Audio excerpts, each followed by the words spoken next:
Welcome back to Movie Recapped. Today I will show you a heist thriller film from 2006, titled Inside Man. Spoilers ahead. Watch out and take care. Dalton Russell can be seen speaking into the camera, saying that he executed a meticulous bank robbery on a Wall Street bank and managed to walk right out the front door without getting caught. The only remaining question is how he actually did it. He and his team are seen driving up to the Manhattan Trust Bank, masked as painters. Then, Dalton walks into the bank first and knocks out the cameras. Their well-orchestrated plan gets them from securing the door to having the people in the bank on the ground in a matter of seconds. A police officer walks up to the bank when he sees smoke coming out of it, and before he can complete the call, Dalton comes out and tells him that he has hostages, and if the cops come near the door, he'll start killing them. The officer calls it in quickly, and an entire barrage of NYPD Blue comes rushing to the scene, assessing the situation, setting up and securing the location, while shutting down the entire block. Simultaneously, the owner of the Manhattan Trust, Arthur Case, gets informed which branch of his bank is being held up with hostages involved. Hearing the news makes Case very nervous, so he calls a high-power broker, Madeline White, to find a way to protect his very important family heirlooms held inside a safety deposit box in that branch. However, she gives him one rule, that if he does decide to tell her what's inside the box, even though he doesn't need to, and he lies to her, her promise of discretion, as well as their agreement, will be void. Case doesn't lie but doesn't tell the truth either. He simply wants her to make sure that the secret contents of the box either stay locked in there or disappear. Madeline agrees to work with him. Now, on the other side of the situation are the two other major players in this story, the detectives Frazier and Mitchell, from the hostage negotiation team. Frazier is a veteran cop who's much too smart to work for the police, but he has a small internal affairs matter hanging over his head that he probably had nothing to do with, as he will keep on insisting until the end. The detectives are seen rushing to the bank and stepping inside one of the police vans to talk to Captain Darius, who's in charge of the scene. He tells them that no one knows the number of suspects or hostages inside the bank yet. Frazier tells Darius that he'll let him get control of the crime scene, and once he has more detailed information, he expects him to give him a briefing. Meanwhile, he and his partner will be in the dinner. Meanwhile, the robbers take the hostages down to the safe room and line them up, then separate them into bank employees and everyone else on the other side. Dalton instructs the hostages to take their keys and phones out of their pockets or handbags and hold them in the air to be collected by his associate. One of the bank employees doesn't give away his cell phone and says that he's left it at home. Dalton doesn't believe him, so he finds a phone that has his number on speed dial and calls it, revealing that it has been left in his office. When Dalton finds that out, he takes the man to the office and beats him savagely, making an example out of him to the others. Dalton walks out of there splattered with blood, so one man gives him his keys and a boy shows him his video game console, which the robber tells him to keep. Next, Dalton reshuffles the hostages again, making them line up by their gender, and tells them all to strip to their underwear. Everyone except an older lady does it, so his female associate takes her to another room while he instructs the rest of the hostages to put on the suits and the masks they are being handed. Later, an elderly hostage who works in the bank begins feeling sick and tells them that he has a heart condition. Dalton and one of his associates let him go, and the police have him instantly on his knees while he tells them that he was sent out to tell them not to come close to the bank or he'll throw out 2 dead bodies. The team of robbers checks on the other hostages and then going through the bank, passing the safe and the deposit boxes, and lastly stopping in a back room with office supplies. Sometime later, the robbers can be seen preparing the room for something and digging through the ground. Darius fetches Frazier and Mitchell and tells them about the man the robbers let go of. The released hostage has told them that he thinks that there are 4 perps in the bank. Darius also informs the detectives about how he's managing the perimeter, that he's awaiting video footage from the bank when the heist began, and that all the phones from the bank have been diverted to them.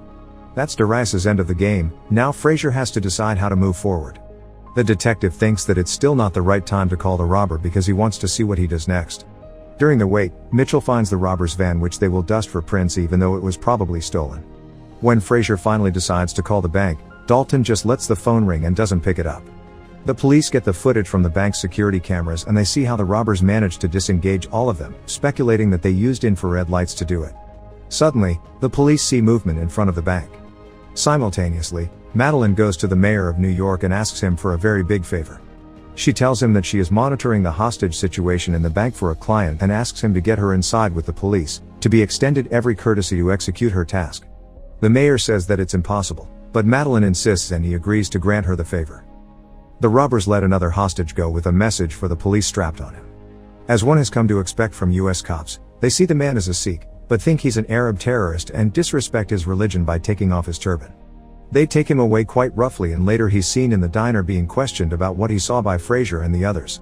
The Sikh is rightfully very angry, and it takes some convincing to get him to talk about what has been going on in the bank. He confirms the information about the perps being 4 and tells them that there are around 20 to 30 hostages. Later, the cops read the demands that were sent out with the hostage. The robbers are asking for 2 buses and a jumbo jet to be delivered by 9 p.m. If the cops break the deadline, they will kill 1 hostage every hour. The bank is also secured with plastic explosives. Darius says that they can't get a plane and that the bus is a maybe, while Fraser tells them that until they talk to him they will get nothing, not even a cup of coffee. Suddenly, Case is led into the van asking if he might be of some assistance and about the robbers' demands. The cops tell him that they want a jet, and the old man asks if they want him to arrange one for them. They're stunned. He wants to stay there and see the progression of the situation, but he is escorted out of the van. Later, the robbers demand food to be brought in, which gives the cops an opportunity to bug the bank and hear what they say. The officer in charge of the tapping devices suggests they use pizzas so the people can group around the food more and talk when Fraser asks her about a special listening device she has there. She tells him that it's a digital recorder that can take up to 30 seconds of material. Meanwhile, one of the hostages acts like a tough guy, so the robbers give him a reminder about who's in charge in the bank and drag him across the rooms with all the hostages, then take him inside the office supply room. The order of food finally arrives at the bank and Fraser oversees the drop, introducing himself to Dalton. He tries to get the robber to open up to him and tells him that he would love to talk to him if he picks up the phone. Dalton says nothing. Later, they listen to the audio from inside the bank and realize they are speaking in another language, so they guess it's Russian. Fraser sends Mitchell to find out from the hostages if they heard any Russian or Russian accents when they were in there. At the bank, the robbers create a situation with the hostages, moving one of them to another room. Then, one of the robbers pretends that she's a hostage too and goes back to the first room. When the other robber takes her to the room, he takes out another female hostage and takes her to a third room. Later, the actual female robber can be seen digging the hole in the supply room. A cop with Russian heritage listens to the tape and tells them that the language isn't Russian, but the closest he gets to is Bulgarian and calls it Central European, sort of. Fraser gets the idea to play the recording over the speaker and get someone from the crowd outside that can recognize what language it is. A construction worker recognizes the language as Albanian because his ex-wife was born there and comes forward with the information. The police try to reach the Albanian consulate but get nowhere with them, so Fraser tells the construction worker to call his ex-wife. When the woman arrives, she sees the help they want from her as an opportunity to make her parking tickets go away. Fraser tells her to listen to the recording and tell them what it says. She laughs, saying that not only does she know what they're talking about, but that she also knows who's doing the talking. The cop is excited that he might find out who it actually is, so the woman repeats her request about the parking tickets before she answers, and when she gets the reply she wants, she tells them that it's the voice of the former communist president of Albania, Enver Hoxha. The realization that what they have been listening to is a random tape because the robbers knew they were going to bug them, changes the game for the police. Meanwhile, in a series of scattered shots from the bank, Dalton can be seen in the safe and around the money, making it look questionable if they really are there for the money. A bit later, he and one of his associates are seen opening up a safety deposit box. It contains certain documents that they seem to have been initially after, as well as diamonds and little baggies and a jewelry box. Dalton takes the document and the other one closes the box up again. Around the same time, the mayor arrives in front of the bank with Madeline to have a conversation with Detective Fraser. He introduces them and she quickly presents Fraser with a limited account of the reason she's there.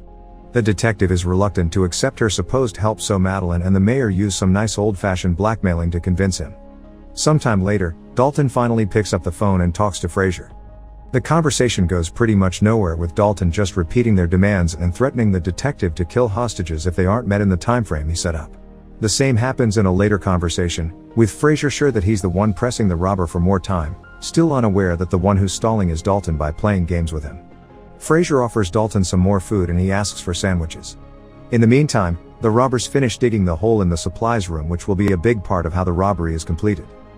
After his call with Dalton, Fraser lets Madeline talk to him as well.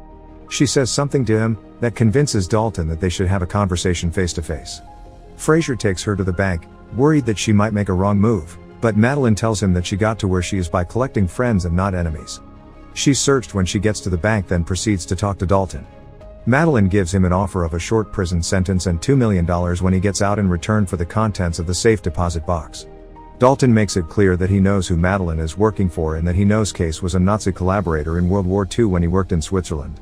She only asks to go to the deposit box, prompting him to show her what he found there, and tells her that he'll be keeping it as a guarantee that if he is caught for the robbery, she and her boss will help him get out of it.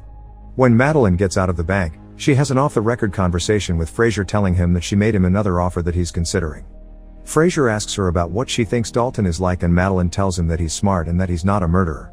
Sometime later, the three cops continue talking about Dalton, trying to figure him out, when Fraser decides to switch up the game a bit and stop playing by the book because he thinks Dalton knows every step they will make. He calls him and tells him that he will give him his jet if he allows him to come inside and check the hostages first. Dalton agrees, and we see Fraser walk inside the bank in the next sequence. He's taken to the hostage rooms where he sees that all of them are alive and well when he sees the boy, and is denied taking him out with him when he asks. Before he leaves, he promises the hostages that he'll take them all out. Fraser confronts Dalton and tells him about the tactical team waiting outside, but the robber outsmarts him again. As they reach the door, Fraser tackles him and tries to take off his mask, but is stopped by one of the others in time. Dalton is pissed at him and asks for the buses again. After that, Dalton goes to the supply room and asks his associate how long it will take him to finish up there, and he says that it will be in around 2 to 3 hours. Fraser gets back in the van and tells Darius that Dalton isn't a killer and they should wait and see what he does when he calls him again and tells him to point their cameras at the window. As soon as they do that, they see Dalton holding a gun to a hostage and killing him on camera. The consequence to that is Fraser getting booted down in the case, with Darius taking his place to call the shots in the situation. Naturally, Darius plans to get the tactical team inside as soon as possible, but getting inside the bank presents him with a tactical nightmare with very problematic outcomes. The only solution to their problem is using rubber bullets so they don't kill anybody. Mitchell thinks that if something goes wrong again that Fraser will be the scapegoat, but he tells him that he caught a deal with Madeline and that he'll make detective first grade. Suddenly, before Darius storms the bank, Fraser discovers that the robbers have been listening to them the entire time via a transmitter in the drawer, so he calls the captain to inform him. However, Darius decides to proceed. When Dalton hears that, he throws smoke grenades, and they get the hostages out of the bank before the cops can come in. As soon as everyone comes out, the tactical team gets them all down on the ground and arrest everyone. Then, that tactical team goes inside the bank to clear it from the robbers or find any possible bodies. They check all the rooms, the safe, and the supply room, but find nothing. Fraser, Mitchell, and Darius come down, and the head of the tactical team tells them that they didn't find the body of the hostage and that nothing was taken from the bank. Furthermore, the cops realize that their weapons were toys and that the killing of the hostage was just a hoax. Meanwhile, the hostages and all of the robbers are being taken into a police station to be questioned. No one knows who the hostages and who the robbers are, so, sometime later, Fraser's captain tells him that the case no longer exists. Fraser didn't expect that, but he also won't be letting it go. Before he leaves, the captain tells him that his problem with Ya is gone. Later, Fraser finds a clue to the secret safe deposit box from the bank and begins putting it all together. He meets with Madeline again and shows her his recording of her and the mayor blackmailing him about his problem. In exchange for not getting the recording out, he asks her for information about Case's box. She only gives him a hint but tells him to let it go. Madeline goes to speak to Case later and tells him that Fraser won't be a problem, but that Dalton will be hanging on to the document from the box as insurance against his retaliation. Furthermore, Madeline knows that there were diamonds in the safe along with the document, and Case tells her that there is also a Cartier ring that belonged to some of his Jewish friends he didn't save from the Nazis because they paid too well. He pays her before she leaves and she pretends that she isn't judging him. 1 week after the heist, Dalton can be seen, finally revealing how he managed to pull off the heist. He was hiding inside the bank, behind a trick wall they built in the supply room. Dalton has the diamonds, the ring, and the document. He breaks through the trick wall and gets out of his hiding spot, then walks through the bank like he's just another client. All of his conspirators can be seen waiting for him in front of the bank as Fraser and Mitchell arrive. Dalton bumps into Fraser as he's walking out of the bank, but he doesn't recognize him. Fraser goes into the bank with a court order to open the deposit box, and inside he finds chewing gum, the Cartier ring, and a note saying "Follow the ring." The detectives go to speak to Case and Fraser asks him about the box, having figured out that it's connected to something bad. Case tries dodging all of his questions, but Fraser shows him the ring, saying that once he learns more about he would surely know what those bad things are. When the cops leave, they laugh because they know they have Case exactly where they want him. Later, Fraser interrupts Madeline's and the mayor's lunch to show them the ring and give her the number of the War Crimes Issues office in Washington, D.C. She will gladly call that number, so he gives her the pen with their recording successfully taking down a Nazi, overplaying a high-powered broker and an aloof mayor. The only thing left for him to do, since he's also made the first grade, is to go home and make love to his wife. In the final image of the film, we see him finding a diamond that Dalton has left in his pocket when he bumped into him in the bank. Make sure to subscribe and turn on notifications so you can watch more videos like this. Thanks for watching.